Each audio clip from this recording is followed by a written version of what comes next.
Minson, MD, received his medical degree from UCLA School of Medicine and is board certified in psychiatry and neurology.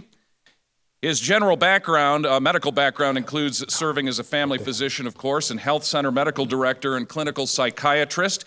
Dr. Minson served as chief of psychiatry for Presbyterian Medical Center and director of behavioral sciences at Mercy Hospital here in Denver. In 1990, Dr. Minson learned of the efficacy of sound therapy. And being in radio, I can really be curious about this after witnessing the successful treatment of his own daughter for severe dyslexia and depression.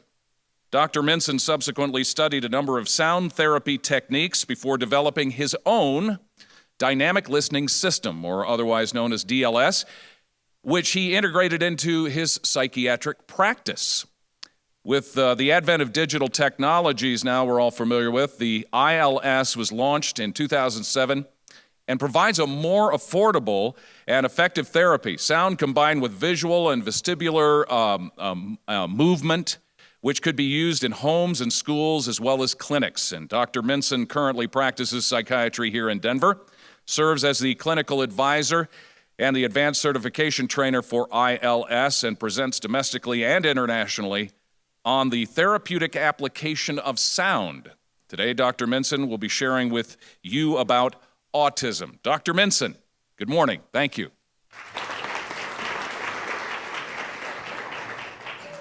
Thank you for that warm reception, and it's a delight to be here. This is on autism, but I have a quick question for you. It's going to seem totally out of context. My question is this: what is dyslexia? This can be a give and take part of the program. Would someone yell out, "What's dyslexia?" Thank you. Difficulty with reading. It's a reading problem. And that's what I thought 25 years ago when my daughter was diagnosed with dyslexia. And, well, if it's a reading problem, what do? You go to all the reading experts, speech and language therapists, special education teachers, those who specialize in working with children with reading difficulties. Well, we did that. So we took her at 7 years of age to many reading specialists. Didn't seem to get much help. Actually, she was in a special education class, and that wasn't working. So we went beyond that and began to have her involved in the Colorado Speech and Hearing Association right here in Denver. And they worked with her reading problem, and again, to no avail. She just couldn't connect the words that she saw, the letters that she saw, with the words that she was hearing. So we got a tutor. Now we're in the 3rd grade. Still no success.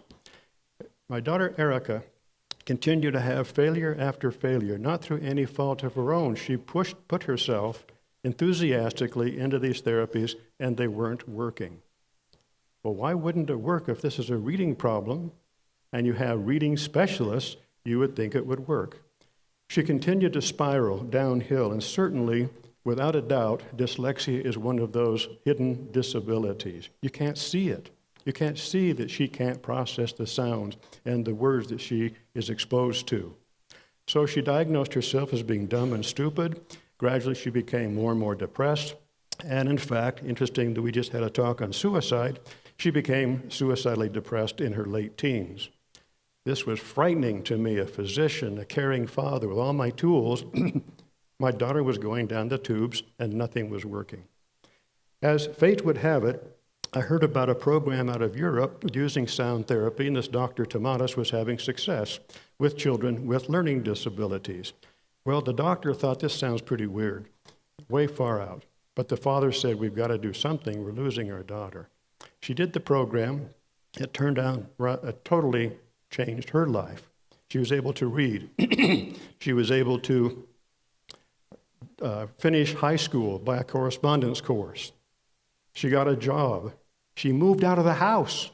She was 19 years old. We were fearful that she was going to be living with us the rest of her life because she didn't have any coping skills. She couldn't keep a job. She couldn't read. She couldn't do math. So the sound therapy program, which sounds rather odd, and I'll be going into more detail, was helping her dyslexia. So what did I learn? I learned that dyslexia is not so much a reading problem as it is a neurological problem. And that's true of many of these disorders that we're going to be encountering today. It's a neurological problem. She did the sound program, listening to music, specially treated music, but the headphones are unique. They have a bone conductor up at the top that also vibrates another part of the inner ear called the vestibular system. So she had an auditory processing problem. The input to the brain from the auditory system was not being transferred appropriately, and she couldn't hear exactly what was being said. Well, let's talk then about how the brain grows. This is a brain symposium, and I love the brain. I've always enjoyed studying the brain, but my talk is going to focus not so much on the brain, but how does the brain grow? The brain grows through input, and it grows through input through all of our 7 senses. You're all aware of the common 5 senses. I want to add 2 more to that list. One of those is vestibular. That sense, that input, gives you a sense of balance and coordination. The other sense is called proprioception, and that is the sense that gives you a sense of where your body is in space. The vestibular sense is located in the inner ear, right in the same location as the auditory system. So sound actually activates that vestibular system, but the bone conductor on the headset that vibrates gives a gentle stimulation to the vestibular system. And when I started doing this work early on, it was amazing to me that kids are coming in with reading problems, but they also can't ride their bike. They're poor at sports. They don't get chosen to be on a team. And as soon as they're doing the listening and the bone conduction, all of a sudden their body's being organized. They're taking the training wheels off their bike. So the vestibular system is very important, and it responds well to this gentle vibration. The proprioceptive system, the location for those receptors and the input to the brain are in the joints. The joint receptors give you a sense of where your body is in space. I have a funny story of a little boy I saw at the Star Center in a hammock, and they were swinging him. Actually, he was on one of those horses. And he began to lose his balance, and the OT said, "You're falling." He said, "I know, but I don't know which way." So his proprioceptors and vestibular system were not giving him accurate input about where his body is in space. So the brain grows by input from the environment through 7 receptors. And the input comes into your body through these receptors into the spinal cord, into the brain stem. So my focus is going to be on the importance of subcortical processing. That's the processing of the inputs, information from our environment through the subcortical system, the part that's below the brain. Because what I know now is everything that the brain does and the way it grows and the way it integrates information is from the input through the subcortical system. Okay, let's talk a little bit about autism.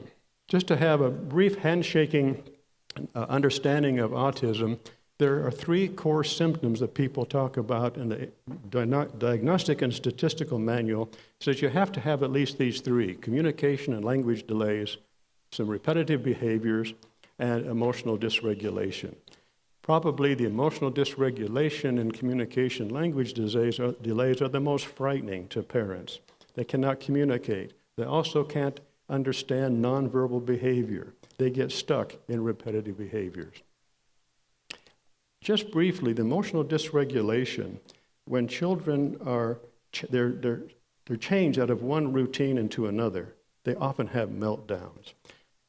One idea that I have about why this happens is their world is so frightening, so unpredictable, so they just can't determine and understand what's going to happen next.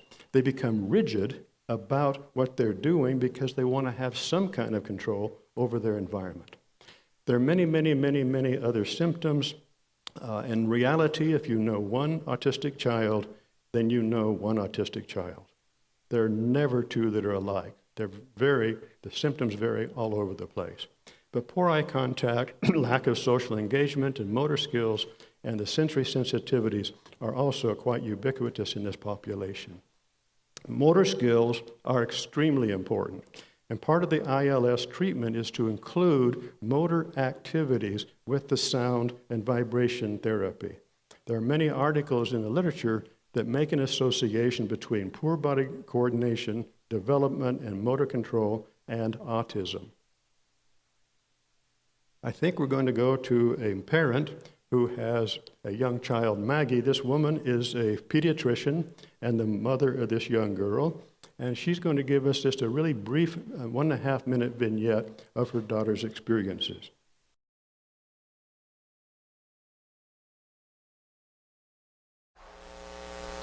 She was about 32 months when she was noted to start having episodes of echolalia and poor eye contact.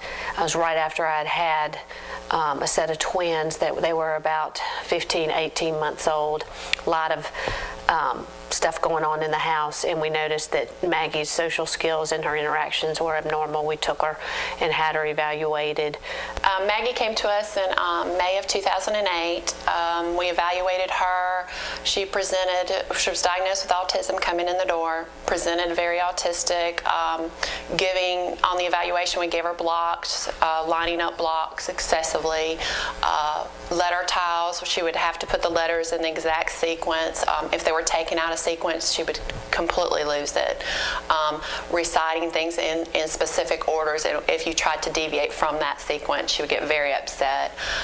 She scored out on standardized tests about 1.5 years delayed. When she came to us, she was just shy of her 3rd birthday, and most of her testing came out that she was developmentally functioning between 18 months and 2 years. So that's the presentation that the clinic had when she came in. And when the therapist, who's a speech-language therapist, said she came in presenting very autistic, I know that may go over a lot of people's heads. When you work with these children as much as they have, they looked at a lot of the behaviors, and she's just summarizing that she had all of the signs and presentations of a child with autism. So let's continue looking at how the brain grows. So let's go back to my point that I made in the beginning about sensory input from our environment is what grows the brain. And you see the common touch, vestibular, proprioceptive, olfactory, visual, auditory, and gustatory. This is the foundation. This is the base of learning, of higher brain function. If those auditory and sensory systems are not functioning appropriately, then you're going to have poor function at the higher level. Most of the time, when you take a child to a therapist and they examine them and start doing their testing, where do they start? Most therapists start up here at the top, and they start looking at how their memory is and how they can sequence. And this is where most testing is done. But you're going to find a lot of problems there. But where the testing needs to be done and the evaluation made is down here. What's happening with their vestibular system, their balance and control, and motor movement? What's going on with the proprioceptive system, which comes from the Greek word meaning self-awareness. They don't have that. So when these systems are dysfunctional and they go through the subcortical system all the way to the brain, if you have faulty input, you're going to have faulty output. You can see that's a multisensory input to the brain that grows it. A very simple triangle is this. We have a multisensory problem, autism. Then it makes sense to use a multisensory intervention to improve the functions of autism. And so you have this multisensory input from the bottom going back and forth into the brain. The brain sends the spinal cord, the subcortical system, into the body, and the body organization relates to the brain. There's this back and forth, to and fro. This foundation is essential, and body organization feeds into the behavioral emotional regulation that prepares the child for learning, as well as does the brain organization. So what kind of input does the brain need? It needs an input that is of sufficient intensity. It has to happen over a certain duration of time, and it has to happen at a certain frequency. Frequency, intensity, and duration. How intense, how often, and over what period of time. Most of you are familiar with neuroplasticity, and fortunately neuroplasticity allows us to help the brain change, form, and function in response to stimulation. So the more stimulation, the more multisensory, the more it's done simultaneously, the better brain function is going to be. And it's also important that there are people who talk about autism as being a disconnection syndrome. One part of the brain is not communicating correctly with another. So if you stimulate two systems simultaneously at the same time, Hebb has helped us to understand that neurons that fire together wire together. You increase connectivity, the strength of the connectivity, and the amount of it by stimulating them at the same time. This little boy on the left has the headphones on. I'll show you the bone conduction portion of that. He's standing on a balance board. He's barefooted, so he's getting good tactile input from the skin. The balance board is wiggling all over the place, and he also is doing things with his hands. At one of my trainings, I had a chiropractor, a neurological chiropractor, and I was focusing on the balance of one of our attendees and noticing how good she was and how well she was keeping her balance and saying she has a good vestibular system. But he said, wow, look at the feet that she has. There are a bazillion proprioceptors in her feet and toes. They're all firing all this input into her brain, waking it up, organizing it, giving her awareness of her body and space. I wasn't aware of how important those proprioceptors are in terms of energizing the brain, organizing the brain, and the body. Without body organization, you're not going to have brain organization. That's a take-home message. You must have the body organized. Otherwise, the brain is spending all of its energy and resources trying to organize the body, and there's nothing left over for cognitive and learning experiences. This is the headphones from ILS, and they look just like regular headphones. The music we use is specially treated, mostly the music of Mozart, mostly classical, but also you'll see right here, there, that shows you the area in the headband where the little vestibular stimulator sits. It's like a hearing aid, and you see an example of it here on the left. So all of the listening is done through these special headphones, specially treated music, stimulating the auditory and vestibular systems simultaneously, and then you combine all of that with visual, physical, proprioceptive, motor activities to increase brain function by this simultaneous multisensory approach. I think I forgot to mention how well Erica did, by the way. I think you, in the introduction, you know that I left my practice and went into the sound therapy work. She did so well that she actually, I mentioned, left home, got a high school diploma, had many jobs, stayed in the banking industry. One day I asked her how much money she was transferring, and she said, oh, about $3 or $4 billion a day. This is a girl who couldn't remember 4 times 4 after we drilled it the night before. So she did extremely well, and that launched me on a new career. This is another video of a young girl who was at a school, and the school is an answer to my prayers. When I hear the word school, when I had a clinic for 15 years before we got into this, my dream was that this would be in schools, in hospitals, and in homes, because initially we only had the equipment that was serviceable in a clinic, and now that dream has been realized. This is a video of a young girl whose parents did not think she had a problem, but the teachers could see that she had some low muscle tone, poor coordination, lack of balance, and she had reading problems, of course. So she did she did the ILS program. Here she is. Come here, Irene. But your jeans aren't on your arms. They can go up nice and high. Though good opposites, buddy. Now to go all the way Dutch and up. Oops. Opposite. This one. When I was first learning about this work and how the brain functions, I didn't understand what that had to do with brain function in terms of cognitive function, memory, association, inhibition of impulses.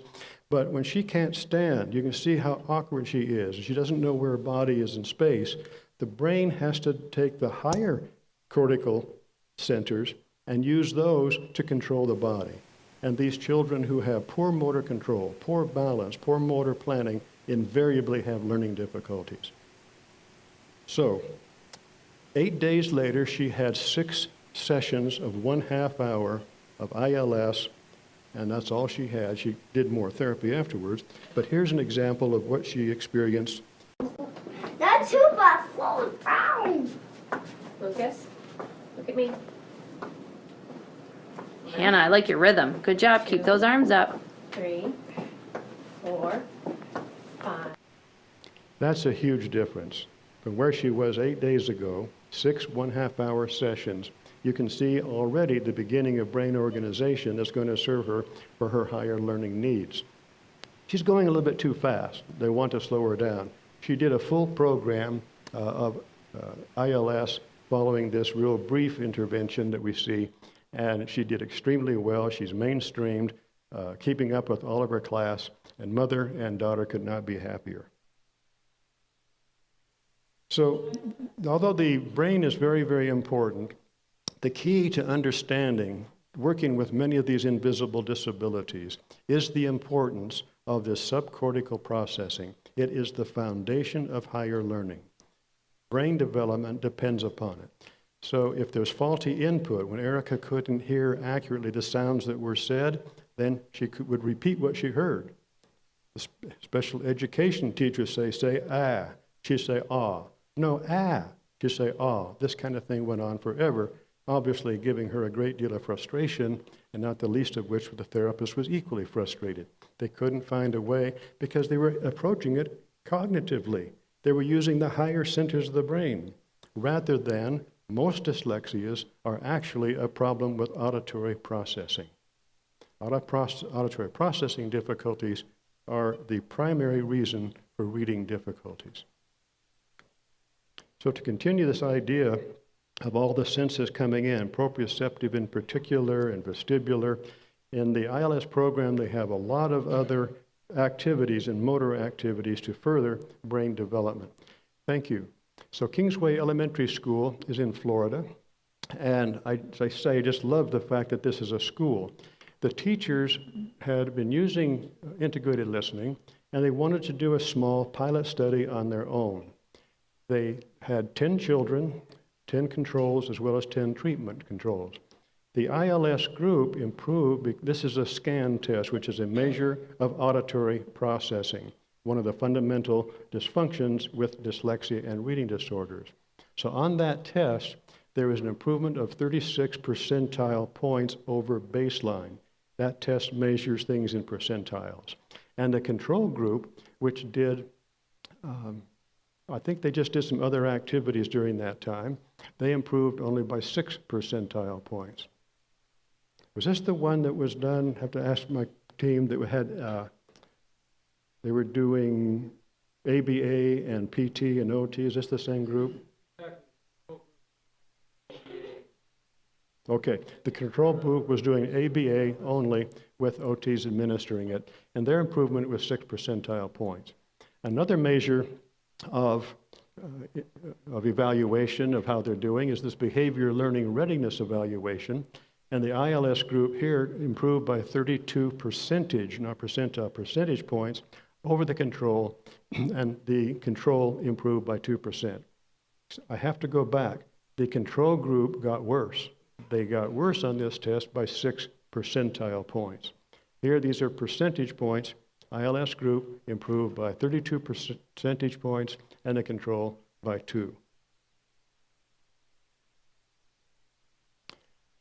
Here is the visual of this. So you can see in each of the different categories, the balance and coordination improved from 11% to 48%, and that was the largest improvement. And I love to see this because I've just said that the body organization is crucial to all the other things a child can do, whether they can regulate their emotions and be socially appropriate, have improved auditory and language skills, organization and attention.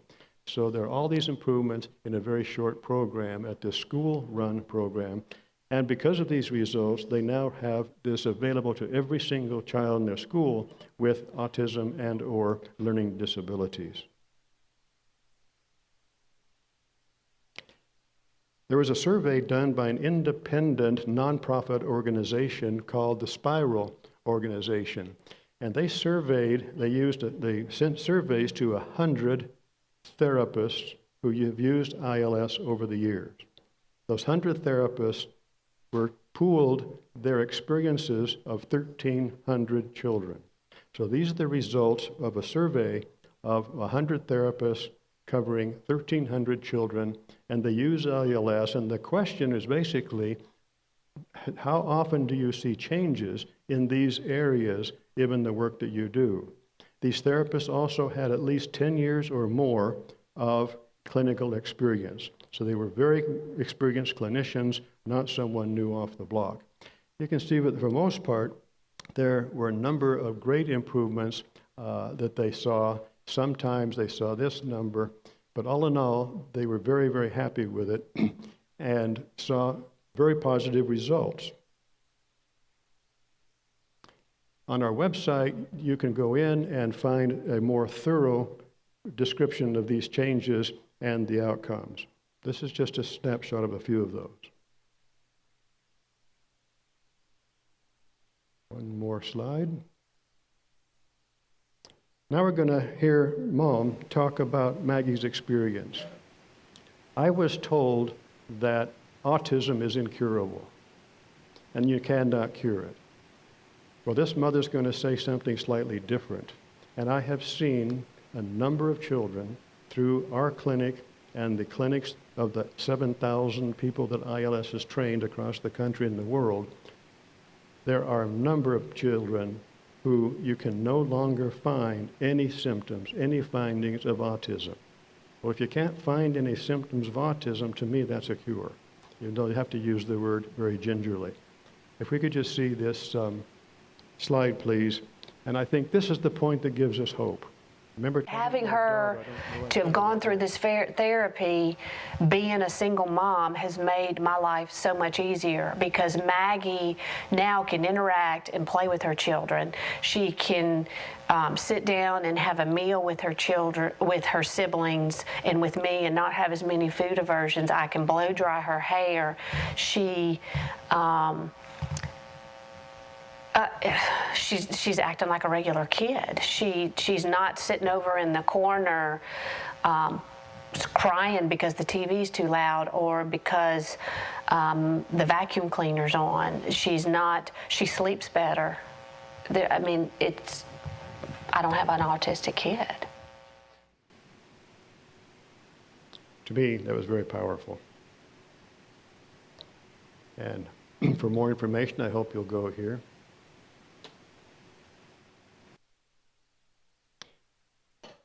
The bottom line for me is that you can bring hope to any child and the family of any child with autism by really understanding the value and the power of subcortical processing, how information gets into the brain. So you notice throughout this entire presentation, I've never talked about the brain. I've talked about how information gets there. Even in ADD, there are areas that you can see in the brain that are hypofunctioning. And that's accurate. It looks like a brain problem. It's not a brain problem. The information from the basal ganglia and other ways that wake up the brain are not functioning properly. So by using sound therapy and vibration, activating the basal ganglia, you're waking the brain up. And that area that's dysfunctional now lights up on your brain scans. So this foundation is important. One last thing I left out, and I really want to cover this, is the cerebellum. All these motor activities, every sensory system except smell, goes to the cerebellum. There's a lot of research coming out now talks about the relationship of immature cerebellar development and many of these neurodevelopmental problems, including autism. So in the cerebellum, I have a love affair with this organ because it is so important. Initially, I was taught that the cerebellum only is involved in motor control, motor activity, motor coordination. But in reality, the cerebellum is also involved in emotional regulation, in language, memory, planning, organization, and even not emotional regulation, but inhibition of impulses. That mature cerebellum sends information to the frontal lobes so that you get inhibition of impulses. So there are many adults who also suffer from some of these lacks, and I really wish that some of our politicians would have a more developed cerebellum. Thank you.